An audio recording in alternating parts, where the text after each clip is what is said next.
Hey, welcome back to the show, guys. It's Darryl. I'm Roy. And Sofian. And today we're going to talk about a few training tips, a few things you should know when working out. I mean, there's so many different avenues and components to training. Training in itself is extremely broad. You can train for so many different sports or disciplines or for different goals. So there's a lot of different elements that come into working out and training that might get overlooked or might not be super proficient on. So we figured it might be a good idea to just chat about some of the things that we consider important. And in the trend of talking about training tips, this is probably the first in what could be a playlist of 100 because there's so much to talk about. There's so much to learn. There's so much to know when it comes to training. And all with regards to if you want to train properly or safely or sustainably, there's probably some things you should know. And some probably things you should be aware of so that you're getting the most bang for your buck, if we put it that way. You guys agree? Yeah, for sure. Yep, agreed. And Roy, you brought up this topic yesterday because we had a conversation real quick about your deload. Yep. Because right at this moment that we're recording this, you're just finishing up your deload. Yeah, my deload is this entire week. Cool. Basically. So let's go from the basics. Deload is an important thing for a lot of athletes, a lot of strength athletes. Explain this. What's a deload? What's the idea behind it? How are you deloading right now? Well, a deload in the most general term is just any period of training where you purposefully do less training than you were doing before. This could either be a drop in intensity, so basically you do less weight, you make it less hard, or you do less volume, so you either do less reps, less sets with the same sort of weight. So there's a deload in the entire training thing you're doing. In your phase of your training. Yeah. And this can either be, it usually is a week. That's the easiest way to do it. So you have a deload on like week 6 of a program. It can also be like a day. It can also be longer. And then how I'm deloading currently is the intensity staying the same or going a bit higher actually, but it's mostly drop in volume. Yeah. So I went from a 4x8 on squats to a 2x7. It's the same weight, so it's still pretty heavy. But going from a 4x8 to a 2x7 is like it. So there's a drop in reps per set, which makes the relative intensity drop a bit. The sets are a bit easier, and I just do way less work. Yeah, your overall load at the end of the week is a lot less. Yep. So one of the most important reasons why people deload is to stimulate a little bit more recovery.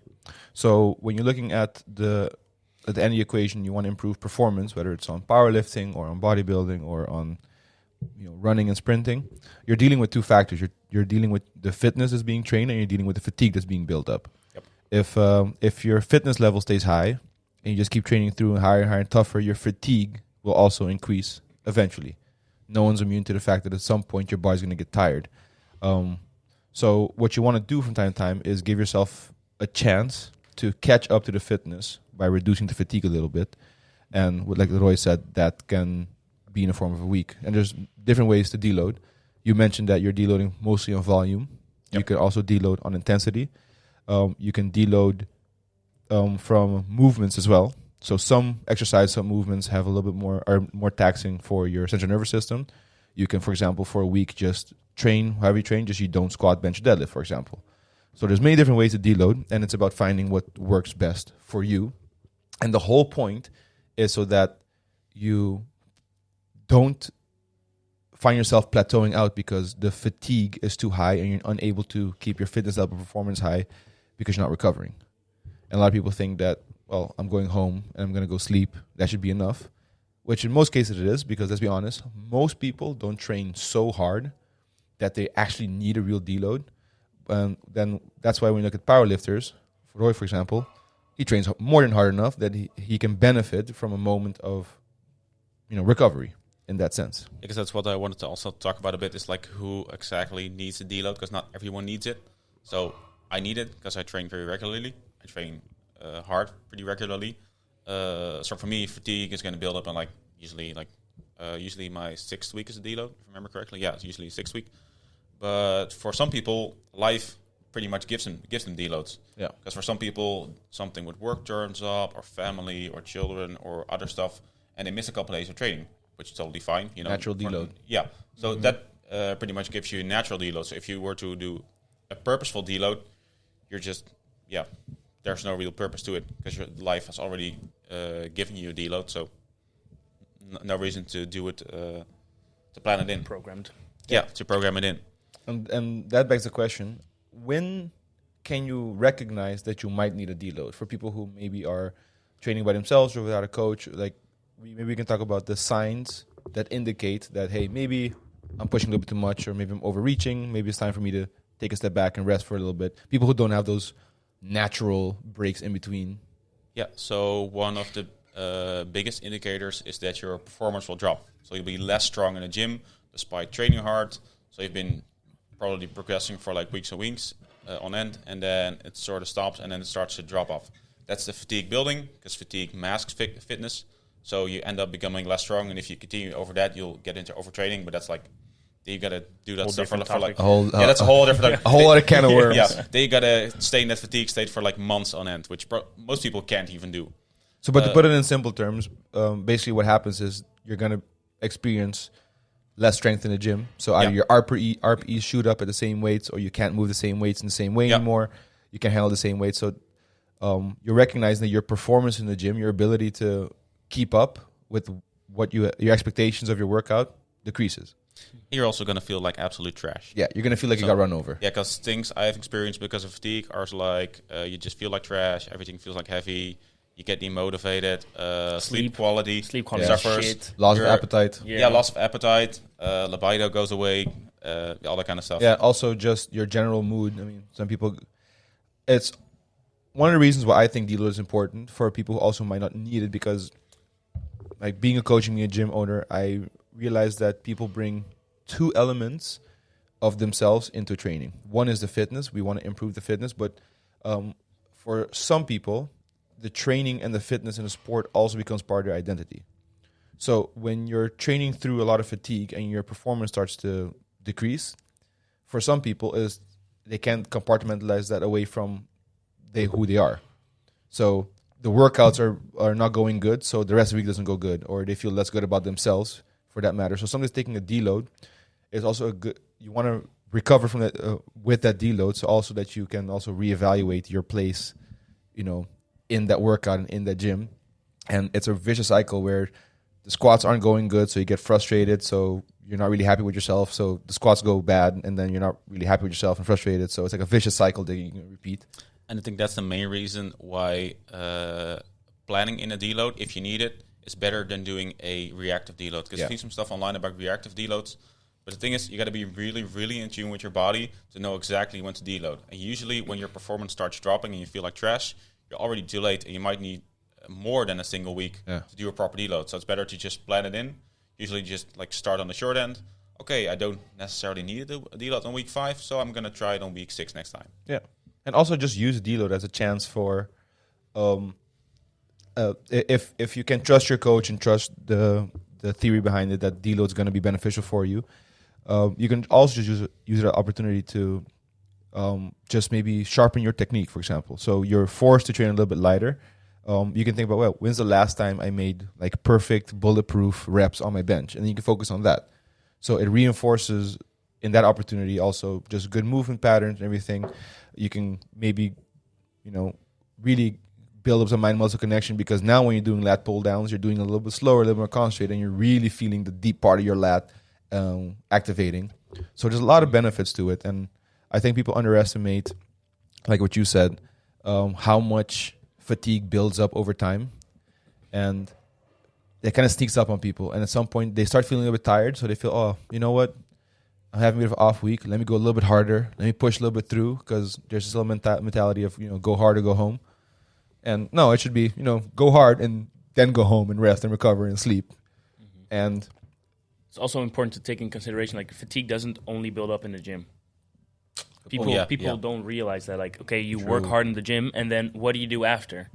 If you then go do, like, if you whole weekend of partying. Exactly. If you do a whole weekend of partying, your fatigue is going to shoot up way more than if you work out once. Yeah, because stress is stress. Exactly. Stress is stress. It's not workout stress and life stress. It's just, it builds up.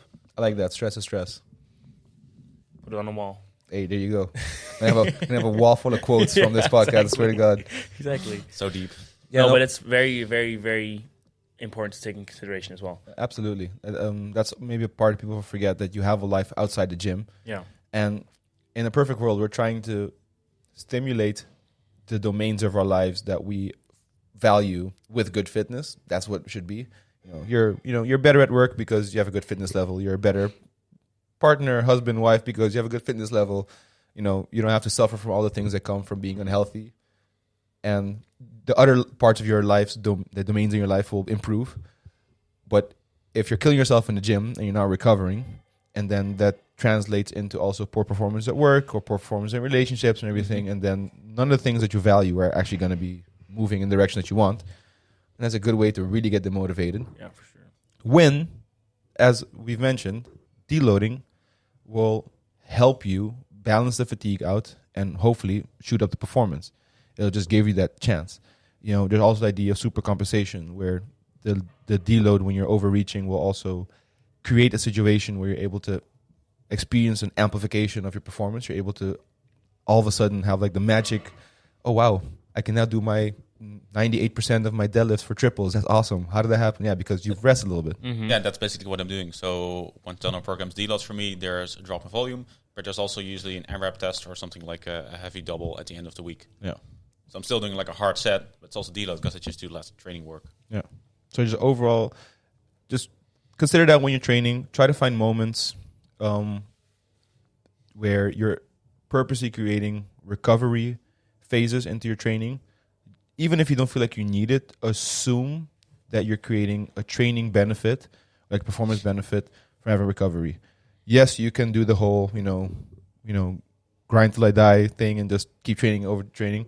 But you guys believe in overtraining? Because some people just don't believe in it. Yes. Yeah. It's not going to happen within a week, but yes. The weird thing about overtraining is, with strength training, is it's never been like, how do you say that? It's never been shown in any study, because I've heard about studies where they had guys like do 10 singles at 1 RM, and it wasn't enough to actually overtrain them, so they had them do it like twice a day, and they still didn't overtrain. Yeah. But it did feel, because I still got stronger, but so it wasn't like clinically overtraining, but it probably did feel like absolute trash. Yeah, exactly. Yeah, at some point your central nervous system just does not want to cooperate. Mm-hmm. And a lot of the research on overtraining also done on like really high level professional athletes, talking about Olympic sprinters and shit. Yeah. Who that's the thing, because also for me personally, also like it's more my joints that need a break from everything. Like when I'm on the field playing football or when I'm squatting heavy, it's so much like tension and pressure and fatigue built up in my joints that it's just gonna and that's what starts hurting for me mostly. And that's why I do quotation mark deload week. As quotation mark. Yeah, it's like it's a little bit like, because for me I just take time off the field so I don't have to deal with like sharp cuts and stuff, and that's for now enough as a deload. But yeah, so there's like sounds good. Yeah, exactly. So there's like a deload in every different aspect in like sports. Yeah, it's you can also self-regulate it. You can feel for yourself. And also people drive themselves a little bit crazy with they've been training for 8 to 10 weeks pretty seriously, and then they go on a week's vacation, and then instead of enjoying the week off and just chilling, your gains don't fade. They have to go work out when they forget. For a lot of people, travel is stress. So, if you're going for a week vacation, the first 2 days you're probably like just deloading your stress from the traveling by itself. So a week off, it won't hurt. I don't know. There was a research on the bounce back rate for different athletes, so how long you could not train after being in peak performance. It's long. To how long you can come back. So it's like a 3-to-1 ratio. So if you're out for 3 months and you're not sedentary, it'll take you about a month to come back to whatever resembles your performance before then. And don't quote me on the numbers. I read it a long time ago. But don't worry about losing your gains because you're resting or because you have to put priority on something else. And also, you don't want to make yourself miserable. Sometimes you need to focus more time on work or on family or on relationships, because all these gains are nice, but not so much when you can't share them with anyone. True. You turn around like, hey babe, want to see my PR? And there's no one there. Like, oh, she. Like for me, when I came back from Finland from January until middle of March or end of March, I wasn't on a program. I was working out maybe like twice a week, and it took me 4 to 6 weeks. Yeah. And then I was back at where I was. And I felt like, I'm not gonna like at the end of the 3 months, I felt like shit. It didn't work out. But that's because the working out was such, like you said, like it's part of your identity at some point. So then you're so used to working out. So then not working out kind of made me feel miserable. But it's not that I couldn't or I needed like a year to come back. Because right now I'm already in a better shape than I was in December, for example. Yeah. So it took me, and now we're in the 5th month. So it took me like 3 months of not doing anything, or at least not structured, and 1 month of actual like real workouts, and then got back immediately. But what you say, that emotional part is something I really noticed, because we have so many people who come to the gym, and then you get to talk to everyone, you get to experience it, and then you have people who you've always seen as dedicated like lifters or power lifters, and everything to do is about powerlifting, and then they're gone for a week or two, or something happens, and then they come back, and everyone always says, everything feels heavy, blah blah blah. But what they also mention often is, man, the time off was so nice. I've never went to that before. Now I got to go. Or I've literally had times that's when they met like their new girlfriend or boyfriend, because they weren't in the gym the whole fucking time. So there's so many of those, like, there's really cute stories. People then they're off like, maar het was zo lekker. I visited my grandma again for a long time, who lives in God knows where in Holland. Come up with a funny name right now. What's far? What's far from Friesland? Friesland's far. Friesland. There you go. Yeah, Friesland. right. There you go. Yeah. So something like that. So don't underestimate the value of also just taking a break. Same as you. For sure. Same as you need to take a break from work sometimes. Stress. You need to take a break from school sometimes to get your head in the right space. That's also true for fitness. Now I can already hear a lot of like the powerlifters and super serious athletes we have in the gym shake their head like, no breaks, no. And that's why a deload is important. You're still in the gym, you're still working out, except you're training a little bit smarter rather than just training harder. Exactly. So deload is a really fun topic to talk about. For me, you guys know I don't train heavy anymore. I don't powerlift. I haven't done so in a while. And recently I started just doing heavy deadlifts again. And I haven't really deadlifted above 220. 220 for me is not super, super heavy. I can do that basically even when not training heavy. But I did 240 and 250 the past 3 weeks. So that felt really nice. Just knowing that I don't have to be in it the whole time to do it. Mm-hmm. And it felt like an uit de hand gelopen deload with like heavy lifts. But the 250 felt really nice. The 240 felt really nice. So I feel like if I step back into it now, if I just shoot up, put 12 weeks of work into it, mm-hmm. I can get back to my old weight of 270, which is nice. Jesus, let's see it. Yeah, let's go. Yeah, Roy wants to see it. Go. I want to see it as well. I've never seen you lift 270. No. There's a video of me like grinding out 270, and it was a 9-second grind. Yeah. It's a long video. Yeah, I'll show it to you later. Okay. Because it was the first time I deadlifted with the black plates, the 50 kilo caliber plates. Oh, we also have those. Yeah, we also have those. They're to carry. And if you use them, please put them back. The thing is, I was coaching while training as well, and a small crowd formed, and I put the black plates on, which they look really interesting. So people kept watching. So I went to try 270, and everyone was, you have what happens in the gym is you go for your lift, everyone's cheering you on and screaming for you. I got stuck halfway in my quad. Everyone was screaming, but I have a really strong grip, so I can hold on to the motherfucker forever. Uh-huh. It's my back that's not going to finish the rep. So I got stuck on my quads. Everyone was shouting. So from the moment the barbell stopped moving to the lockout was 9 seconds. Jesus Christ. Yeah. My hands were, literally, my fingers hurt afterwards, and I put on wrist wraps because I went to bench afterwards. My wrists were on fire and shit. So, yeah. Wow. I nuked my wrists. Video time.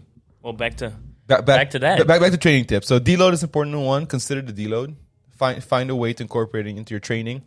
It might benefit you more than you expect. What's also some important things that I want to talk about today? You mentioned deload yesterday. I wanted to talk a bit about exercise selection. Ooh, that's a good one. Yeah, because there's so many things to do. There's so many different ways to train all the muscle groups. Yep. So how are we going to lead in this thing? Where do we even start? We start by establishing the fact that, especially in a well-equipped gym, there's so many different ways to train. There's also, again, going back to the broad spectrum of what are you training for exactly, which sport or which discipline is it, and then all the different ways you can achieve that goal. If your goal is to build as muscle, the question is, which exercise is going to be best for you to get big lats? Which exercise is going to be best for you to get big biceps? And there's not only exercise selection, but also which exercise pairs the best for you with reps and sets. So there's so many different ways to go about it, and it's kind of that the thing with the internet is like you can Google something and you get about 250,000 search pages returned on it. There's so many opinions about it as well, and so many things to know. There's so many different ways to go about it. Also, a left and right opinion on everything. Yeah, and there's people who hate this but love that. People who are anti this and super pro that, and it can make it a little bit confusing. It can be a little bit overwhelming. Let me put it that way. But luckily, the best way to figure this stuff out is just try it. Yeah, and especially with exercise selection. Just if you find something and you think, that looks cool, okay, just try it and see how it feels. I think maybe a good way to start is to talk about how can you recognize a good exercise. So because there's so many different ways to train tricep, for example. How do you recognize which of the tricep extension pull downs or whatever is the best for you? Because that's tricky. Because that's the easy way for someone to figure out, like, oh well, I can feel this and this, so maybe that's what makes it aggressive for me. Mm-hmm. And that also makes it easier to evaluate what's maybe not a good exercise. I have to say comfortability has to be in there. Oh, yeah, for sure. An exercise shouldn't feel uncomfortable in a way that you feel like you're going to hurt yourself. Yes, uncomfortable as in maybe it's heavy. So that's more personal aspect. Yeah. So for me, something like dumbbell skull crushers. It just hurts my elbows more than it trains my triceps. It just fucks up my whole shoulder. I'm gonna do 3 sets of 8 painful elbows. Pretty much. Yeah. No, but that's true. Like, find something that suits your body is also important. Yeah. For example, the belt squat is a fantastic exercise, but I got love handles, so the motherfucker hurts my hips like a motherfucker. I can't focus on the weight because I'm just hurting. So, but it's a fantastic exercise. But for me, I choose not to do it because I'm just too uncomfortable when I'm doing it. What else? Maybe talking about some barbell stuff, because for some people, a normal squat is great to grow the quadriceps. It has been for me, but for some people it isn't. No. Because for some people, squatting with their quads comes naturally. They naturally squat upright. They have good dorsiflexion, so they get a lot of forward knee travel. For some people, they just tend to be like more hip dominant. They just tend to prefer a wider stance. They prefer to sit back more, and then you don't really, which is okay. Yeah. But you're not really gonna grow your quadriceps all that much. No, you're doing it that way. Your low distribution of your body is going to be divided over other muscles who will then become the main movers and not your quadricep, for example. So I'm the same way. I squat wide and I squat low bar and I squat my hips back. That's the only way I'm going to hit depth. I'm so immobile that I can't reach depth otherwise. But indeed, what I feel the most when I squat heavy is hamstring, glutes, and lower back. So my quads aren't really getting that much of a tackle. Mm-hmm. And if you're like that, maybe a better alternative would be something like a leg press or a hack squat or a belt squat, where you can focus a bit more on keeping the feet in closer, having more forward knee travel, maybe getting some kind of heel elevation in, whether with shoes or just some plates to stand on. Yeah, I agree. So I think one of the good components of deciding which exercise suits best for you is if the movement, if the intended muscle for the exercise that should be activated is actually being activated. So that's a little bit of mind-muscle connection. Yep. If you're doing a tricep exercise and what you're feeling most is either strain in the elbows or in your lats, then it might not be the one for you. So it's a matter of improving the technique. So that's also an idea. Like, almost every exercise can be effective if you execute them properly. Same as if you're doing lat prayers, but you're just swinging around and it's half a tricep extension. You're not getting the most bang for your buck for your lats, and also not for your triceps. Yep. So you want the exercise to train the muscle it's supposed to train as effective as possible. A good way to recognize this: if you only start feeling the muscle at the last rep, you're probably either not doing it properly or it's probably not the right exercise for you, because something else is being active. Something else is moving that load across the range of motion, and it's probably not the main mover that you're hoping it is. So then same for me. If I squat heavy, my quads are not going to do much. It's mostly my posterior chain. So if I want to do, for me, for example, what I do for my legs, the ones that I feel it the most is elevated reverse lunges. Mm-hmm. That's where I feel like my quads are doing all the work and I'm getting the most bang for my buck. So I opt for that, for example. Mm-hmm. And there's also exercises that isolate you into one movement pattern, which when that muscle is the only one that can actually create the movement. So that also helps. Yeah. And that takes time. That people got to realize it takes time to figure out what exercises work and which don't. Yeah. So don't think that within 2 weeks you have to. And just try everything. Just try what works and ask for advice. Mm-hmm. I mean, I don't know anyone in the gym whose salary is dependent on how good they can work out. So there's time to figure things out and to experiment. Sure. Definitely. No one's bills are not being paid because they're not leg extending enough. Mm-hmm. Sure. Do you have a bit of in your head like a tier list for you? Which exercises you've learned that definitely work really good for you, and some that other people might see as super effective for whatever muscle, but that you've experienced as this doesn't do it for me? Oh, that's a hard question. Because I feel like if you do most exercises right, if you know how to do them, almost anything can work. True. That's probably something that I figured out training this long, is that if you just make sure that you do your exercise the right way, it doesn't really matter which exercise you're doing. Because I can grow my quads with the V squat or the hack squat or the leg press or the lunges. It all works as long as you just do it right. Because you also have just good mind-muscle connection that you've built up over time as well. That as well, yeah. And I think one of the reasons why most people get it wrong is because they go too heavy on exercises, and then they're ending up overcompensating with other muscle groups that will no longer isolate this main one. Yeah, I think an important thing when trying to grow a muscle is to not think about lifting weight. Just see the weight as a tool to stimulate the muscle. Yeah. You want to focus on mechanical movement, less on load distribution, I guess, or load movement. Because I can probably I've been doing walking lunges, a training block. I could probably do them with 40 or 50 kilo dumbbells if I really wanted to. But no one wants to do that. Yeah. But the most I've done them with is like 27.5, but just going really slow, really trying to keep all my weight on the front leg, trying to step over the front leg. Trust me, my quads are dying. Yeah, for sure. Yeah. And it might also just be goal specific. When you're selecting exercise, you want to think about first, what am I training for? What do I want to achieve? And which exercises fit better with that? If you're training for maximum strength, first thing you have to figure out is, how am I going to measure maximum strength? What is my measuring stick for strength? Is it as much as you can back squat, as much as you can safety bar squat, as much as you can sled push? You got to figure out how you're going to measure your performance so that you can reverse engineer it back to which exercises fit better with that. Specificity is a really important topic when it comes to training, especially sport-specific training. If you want to become really good at squats, you got to squat a lot. If you want to become really good at bench, you got to bench a lot. Same thing with weightlifting and strongman exercises. If your goal is to just have a really, really strong chest, you got to figure out, how am I going to measure for myself that my chest is getting stronger? Because you can train all day long, but if you're not actually measuring something, you're not going to know if you achieve a goal. A result is tied to the goal. Unless you have an internal goal, which is, I want to just feel better about myself. Then it doesn't matter. And this, in my opinion, just feeling good in your own skin is as an honorable and acceptable goal as deadlifting, whatever weight you want to deadlift. But it's important to know what you want to do. What are you in the gym for, and what attaches for it? There's a lot of examples of people come to the gym and they think they come to the gym for their fitness, but what they actually come to the gym for is their stress relief, their mental health, their mental well-being.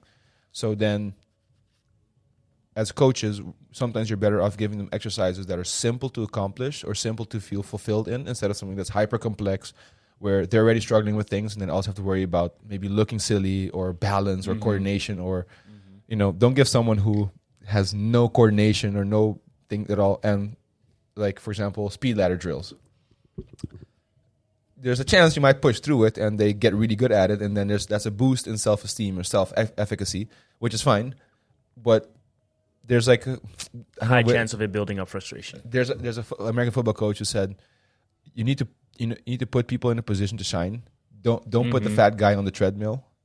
Put the fat guy behind a heavy sled. Yeah. So that's not my words, but the idea there is still sound. You want to put people in a position that if their goal is to just feel good about being in the gym, help them do things that, one, achieves a goal of fitness still, but things you're going to like to do.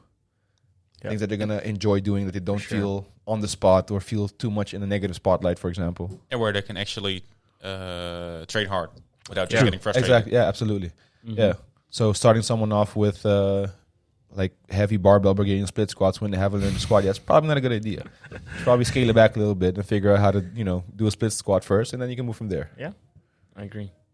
Do you have a bit of a tier list in your head of exercises that for you are like, these ones that work the best for me? It depends. That's the thing. For me, it's different. I'm not a powerlifter, so I don't do powerlifting. So if I'm in season, like the past like 2 years has been hard, as in like competition-wise, American football. But if I'm in season, I don't do any squats or like heavy benches or any like heavy deadlifts. The return on investment is just not there for you. Yeah, just not there. And the chances of getting injured are like really fucking high. So there's no need for me to do those. So it really depends on the season. Now there's no season or I'm not competing. So now I'm just doing powerlifting. So then I do all the heavy compounds. But I do have a fucked up shoulder. So basically anything unilateral shoulder-wise, I don't do. Because it just, like, I can work out with my right, but the left just doesn't work. So then there's no point. There's no point in doing it because I'm just going to, like, over the years, I'm going to build a huge difference. So, and I have to say I'm not the best in doing my exercises that I get from our wonderful Fi. But I probably should do that more often. Hey, I think I'm the king of not doing what Archer tells me to do. God, and then you just come here and then just pain you. But whenever I do what he tells me to do, it always feels better. But I'm like, it's not time for this shit. Yeah, exactly. But hey, do as we say, not as we do. Yeah. No, at least Roy actually like warms up before he starts lifting. Yeah. Every time I start training, well. every time I start training where you're training and I see you like doing your squat warm up, I'm like. And then I do like 2 leg swings and be like, okay, I'm done. Let's go. Man, if I don't do that stuff, my lifts just feel bad and I feel bad and no. So warming up, it could be a whole topic on its own for a podcast to tell people talk about warming up. For sure. But I really like what you guys said about deloading. I think that's maybe a topic that gets overlooked quickly, or people tend to forget it because it's really easy to be in the flow. Mm-hmm. It's really easy to get caught up in the training and to feel as though everything's going better and better. And it's also generational. Like right now, everyone always has to go hard and let's like put in more effort than this dude and have to like be bigger and this and that. Yeah, it's all about outworking. Yeah, exactly. Outworking someone else and then like overworking yourself. Yeah, don't do it. Too many people talk about outworking the rest and not about just outlasting the rest. Yeah, for real. Hey, sustainable. And holy shit, we're getting on the fucking wall, dude. Ah, damn. And that's a fantastic point because when it comes to powerlifting is a sustainable sport. The longer you can do it, the better you're going to become. Oh yeah, for sure. There's no point in being the sub junior champion, and by the time you're 21, your knees don't fucking work anymore. Mm-hmm. So you need to focus on longevity.